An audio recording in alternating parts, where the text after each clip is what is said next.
शुक्लां ब्रह्मविचारसारपरमामाद्यां जगद्व्यापिनीं वीणापुस्तकधारिणीमभयदां जाड्यान्धकारापहां हस्ते स्फाटिकमालिकां विदधतीं पद्मासने संस्थितां वन्दे तां परमेश्वरीं भगवतीं बुद्धिप्रदां शारदां। శ్రీ మహాగణాధిపతయే నమః. శ్రీ మహాసరస్వత్యై నమః. శ్రీ గురుభ్యో నమః. 2024 సంవత్సరము డిసెంబర్ మాసంలో కర్కాటక రాశిలో జన్మించినటువంటి వారికి గ్రహస్థితి ఎలా ఉందో తెలుసుకుందాం. ఈ డిసెంబర్ మాసంలో కర్కాటక రాశి జాతకులకు ముఖ్యంగా సూర్య భగవానుడు మొదటి 2 వారాలు వృశ్చిక రాశిలో సంచరిస్తున్నాడు గనక పంచమ స్థానంలో సంచారం ప్రతికూలంగా ఉంటుంది. తదనంతరము ధనుసు రాశిలోకి ప్రవేశిస్తున్నాడు. ధనుసు రాశిలో సంచారము అనుకూలంగా ఉంటుంది, 6వ స్థానం అవుతుంది కాబట్టి అనుకూలంగా ఉంటుంది. ఇక అంగారకుడు కర్కాటక రాశిలో సంచరిస్తున్నాడు, స్తంభించి ఉన్నాడు. కర్కాటక రాశిలో సంచారము కర్కాటక రాశిలో జాతకులకు ప్రతికూలంగా ఉంటుంది. అయితే ఒక కాంబినేషన్ ఏంటంటే కర్కాటక రాశి జాతకులకు పంచమ దశమాధిపతి అవుతూ ఉన్నాడు అంగారకుడు, లగ్నంలో సంచరిస్తున్నాడు. కాబట్టి ఈ కాంబినేషన్ మూలకంగా లగ్నంలో గోచార రీత్యా ప్రతికూలంగా ఉన్నప్పటికీ, స్తంభించి ఉన్నప్పటికీ, నీచలో సంచరిస్తున్నప్పటికీ ఆధిపత్య రీత్యా కొంత అనుకూలంగా ఉన్నాడు. కాబట్టి అంత అంగారకుడి మూలకంగా భయపడకండి, భయపడవలసినటువంటి అవసరం లేదు. ఇక బుధుడు పంచమ స్థానంలో సంచరిస్తున్నాడు, అనుకూలంగా ఉన్నాడు. గురువు ఏకాదశ స్థానంలో సంచరిస్తున్నాడు. గురు భగవానుడి యొక్క అనుకూలత ఉంది. వక్రించి ఉండడం మూలకంగా దశమాధిపత్యం దశమంలో సంచరిస్తున్న ఫలితం కూడాను కొంత తోడవుతుంది. దశమంలో సంచరించినటువంటి ప్రభావము భాగ్యాధిపతి దశమంలోకి సంచరించడము, ఇది కొంత మనకు అనుకూలమైనటువంటి సంచారము. ఇక శుక్రుడు సప్తమంలో ప్రతికూలంగా సంచరిస్తున్నాడు. శనీశ్వరుడు అష్టమంలో సంచరిస్తున్నాడు. శని కర్కాటక రాశి వారికి చాలా ప్రతికూలంగా ఉంది. సప్తమ అష్టమ స్థానాధిపతి అష్టమంలో ఉన్నాడు. సరే, స్వక్షేత్రంలో ఉన్నాడు, కొంతవరకు మనకు తగ్గే అవకాశాలు ఉన్నాయి. బ్యాడ్ ఎఫెక్ట్ అనేది కొంత తగ్గుతుంది. అయినప్పటికీ అష్టమ స్థానంలో ఉన్నాడు గనక ఆ అష్టమ స్థానం యొక్క సంచారం ప్రతికూలంగా ఉంటుంది. రాహువు భాగ్యస్థానంలో సంచరిస్తున్నాడు. భాగ్యస్థానంలో సంచరించడము కొంత ప్రతికూలత. కేతువు మట్టుకు తృతీయ స్థానంలో సంచరిస్తున్నాడు, అనుకూలంగా ఉన్నాడు. కేతువు యొక్క ప్రభావము బాగా అనుకూలంగా ఉంది. ఈ విధంగా గ్రహస్థితి ఈ స్థానాలలో గ్రహాలు సంచరిస్తున్నాయి. అయితే ఓవరాల్గా ఈ గ్రహస్థితిని మనం లెక్కలోకి తీసుకున్నట్టయితే కర్కాటక రాశిలో జన్మించినటువంటి వారందరికీ కూడాను మిశ్రమ ఫలితాలు ఉండేటువంటి అవకాశము, మిశ్రమాధిక ఫలితాలు ఉండేటువంటి అవకాశము ఉంది. అయితే ఇందులో ప్రత్యేకంగా మనం ఆలోచించినట్టయితే కర్కాటక రాశిలో జన్మించినటువంటి వాళ్ళు మధ్య వయస్సు వాళ్ళు ఉంటారు, పూర్వ వయస్సు వాళ్ళు ఉంటారు, విద్యార్థులు ఉంటారు, వయోవృద్ధులు ఉంటారు. అన్ని స్థాయిలలో అన్ని వయస్సులలో ఉన్నటువంటి వాళ్ళు కర్కాటక రాశిలో జన్మించిన వాళ్ళు ఉంటారు. కాబట్టి అందరినీ దృష్టిలో పెట్టుకొని మనం ఫలితం చెప్పడము అనేటువంటిది సాధ్యం కాదు. కనుక పుట్టిన సమయాన్ని, జన్మ తేదీని అనుసంధానం చేసుకొని వాళ్ళు మళ్ళీ ఫలితాలు చూసుకోవడం అనేటువంటిది చాలా ఉత్తమమైనటువంటి విషయం. అయితే ఒక మధ్య వయస్సు వ్యక్తిని మనము లెక్కలోకి తీసుకొని, అంటే చదువు పూర్తయి ఉద్యోగంలోకి అప్పుడే అడుగుపెట్టి ఆ జీవితంలోకి ఎంటర్ అయినటువంటి వ్యక్తిని మనం దృష్టిలో పెట్టుకొని ఫలితాలు చూసినట్టయితే ఈ 1-2 వారాల కంటే కూడాను 3-4 వారాలు బాగా కలిసి వస్తాయి. కర్కాటక రాశి వారికి డిసెంబర్ మాసంలో 3-4 వారాలు బాగా కలిసి వస్తాయి. ముఖ్యంగా ఉద్యోగస్తులకు, ప్రభుత్వ ఉద్యోగంలో ఉన్నటువంటి వారికి, కార్పొరేట్ వ్యవస్థలో పనిచేస్తున్నటువంటి వాళ్లకు, వీళ్ళందరికీ కూడాను మొదటి అర్థం కంటే కూడాను మొదటి 15 రోజుల కంటే చివరి 15 రోజులు డిసెంబర్ లోపల బాగా అనుకూలంగా ఉంటుంది. అయితే మొదటి 2 వారాలు 1-2 వారాలు ఎలా ఉంటాయి అనేటువంటి విషయం ఆలోచించినట్టయితే కొంత వర్క్ లోడ్ పెరిగేటువంటి అవకాశాలు ఉన్నాయి. అంటే శ్రమాధికమవుతుంది.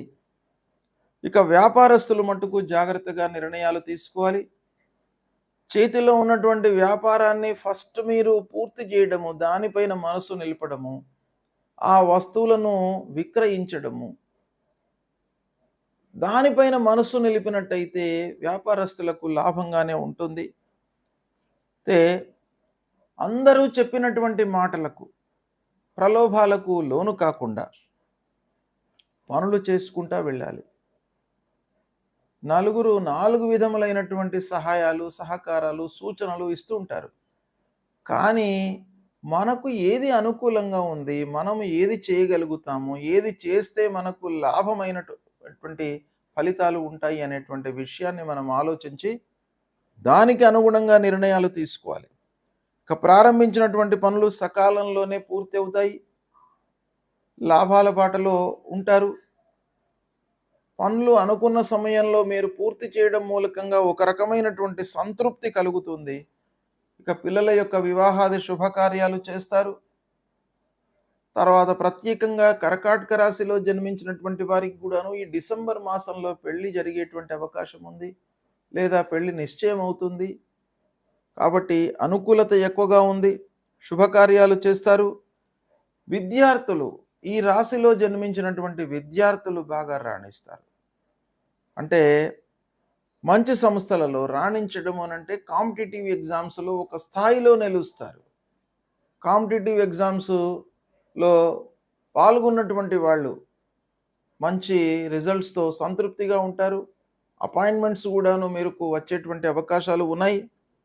మంచి సంస్థలలో అడ్మిషన్స్ లభిస్తాయి. ఇక ఉద్యోగ ప్రయత్నంలో ఉన్నటువంటి వారికి శుభ సమయము. ఉద్యోగ ప్రయత్నంలో ఉన్నటువంటి వారికి బాగా కలిసి వస్తుంది. ఎర్నింగ్ అనేది మీకు స్టార్ట్ అవుతుంది ఇక్కడ. అయితే ఒక పక్కన ఖర్చులు కూడాను కనబడుతున్నాయి. తాత్కాలికంగా మీకు ఉద్యోగము రావడంతో కొంత సంతృప్తి ఉన్నప్పటికీ డబ్బు విషయంపై మీరు మనస్సు నిలపాలి. ఇక శాశ్వతమైనటువంటి పనులు చేయడం పైన కూడాను మీరు మనస్సు నిలిపి మంచి పేరును సంపాదించుకోవడానికి ప్రయత్నాలు చేయాలి. ఇక ఆఫీసులో అధికారుల యొక్క ఆదరణ మీకు బాగా లభిస్తుంది. ఇది చాలా సంతృప్తినిచ్చేటువంటి విషయం. ఇకపోతే పనితనానికి గుర్తింపు లభిస్తుంది. ఆఫీసులో తీర్థయాత్రలు చేస్తారు. అన్నదమ్ములు, బంధువులు, స్నేహితులు, చిన్ననాటి మిత్రులతో కొంత వైషమ్యాలు ఉండే అవకాశాలు ఉన్నాయి.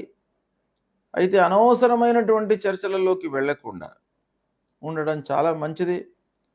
తొందరపాటు నిర్ణయాల మూలకంగా అనర్థాలు జరిగేటువంటి అవకాశం మెండుగా కనబడుతుంది. కనుక మీరు తొందరపడకుండా జాగ్రత్తగా నిర్ణయాలు తీసుకోండి. వ్యవసాయదారులకు, పారిశ్రామికవేత్తలకు ఆర్థికపరమైనటువంటి ఇబ్బందులు గోచరిస్తున్నాయి. కనుక కొంత జాగ్రత్తగా నిర్ణయాలు తీసుకోండి. భార్య పిల్లలతో సంతృప్తిగా ఉన్నప్పటికీ అనవసరమైనటువంటి చర్చల మూలకంగా ఇంటిలో కొన్ని ఇబ్బందులు తలెత్తే అవకాశాలు ఉన్నాయి. కాబట్టి భార్యతో, పిల్లలతో, కుటుంబ పెద్దలతో ఎంతవరకు చర్చించాలనో అంతవరకే మీరు చర్చించి అనవసరమైనటువంటి విషయాలను మీరు పక్కన పెట్టడం మూలకంగా ప్రశాంతమైనటువంటి వాతావరణాన్ని ఇంటిలో మీరు క్రియేట్ చేసుకునేటువంటి అవకాశాలు మీ చేతిలోనే ఉన్నాయి. కాబట్టి దాన్ని మీరు అనుసరించండి. ప్రశాంతమైనటువంటి జీవితాన్ని గడపడానికై ప్రయత్నాలు చేయండి. ఇక కొన్ని పనుల లోపల ఆకస్మికమైనటువంటి ఆటంకాలు, ఇబ్బందులు తలెత్తే అవకాశాలు బాగా కనబడుతున్నాయి. ముఖ్యంగా ఏంటంటే అష్టమ స్థానంలో శనైశ్వరుడు సంచరిస్తున్నాడు. కనుక ఇది ఆకస్మికమైనటువంటి ఆటంకాలకు మూల కారణమవుతుంది. కాబట్టి కొన్ని విషయాలలో మీరు ఫిక్స్ అయిపోవాలి. ఏదో ఆటంకం వస్తుంది అనేది కూడాను మీరు ఒక దృష్టిలో పెట్టుకొని ఆల్టర్నేటివ్ మనం ఏం చేయాలి? వెళ్తున్నాం. అనుకోకుండా మనం ఒక వాహనంలో వెళ్తున్నప్పుడు అది ఏదో రిపేర్ రావడము, మనం ఊహించం. కానీ అనుకోకుండా వస్తుంది. అప్పుడు ఇమ్మీడియేట్‌గా మనం ఆల్టర్‌నేటివ్ ఏదో చూసుకొని ముందుకు వెళ్ళడానికే ప్రయత్నాలు చేయాలి. ఇలాంటివి ఆకస్మికమైనటువంటి ఇబ్బందులు, ఆర్థికపరమైనటువంటి ఇబ్బందులు తలెత్తే అవకాశాలు కనబడుతున్నాయి గాబట్టి, వాటిని అధిగమించడానికి మీరు ఇమ్మీడియేట్ ఆల్టర్‌నేటివ్స్ అనేవి గూడాను మీరు ఆలోచించుకోవాలి. ఈ విధంగా గ్రహస్థితి మూలకంగా ఫలితాలు ఉన్నాయి. అయితే ముఖ్యంగా శనీశ్వరుడు కర్కాటక రాశి జాతకులకు అష్టమ స్థానంలో సంచరిస్తున్నాడు కాబట్టి శని విషయమై మీరు పరిహారం తప్పకుండా చేసుకోవాలి. నవగ్రహ దేవాలయానికి వెళ్ళండి. అందులో నవగ్రహాల లోపల పశ్చిమ దిశ లోపల శనీశ్వరుడి యొక్క విగ్రహం ఉంటుంది. ఆ విగ్రహం పైన నువ్వుల నూనెతో అభిషేకం చేయండి. ఆ శనీశ్వరుడికి నువ్వుల నూనె పోసి అక్కడ నువ్వులు, నల్ల వస్త్రము సమర్పణ చేయండి. తర్వాత కాళ్ళు కడుక్కొని ఆంజనేయ స్వామిని దర్శించుకోండి. ఫస్టు నవగ్రహ దేవాలయానికి వెళ్ళి నవగ్రహాల లోపల శనీశ్వరుని పూజించి కాళ్ళు చేతులు కడుక్కున్న తర్వాత అప్పుడు ఆంజనేయ స్వామికి మళ్ళీ దర్శనానికి ఆ దేవాలయానికి వెళ్ళండి.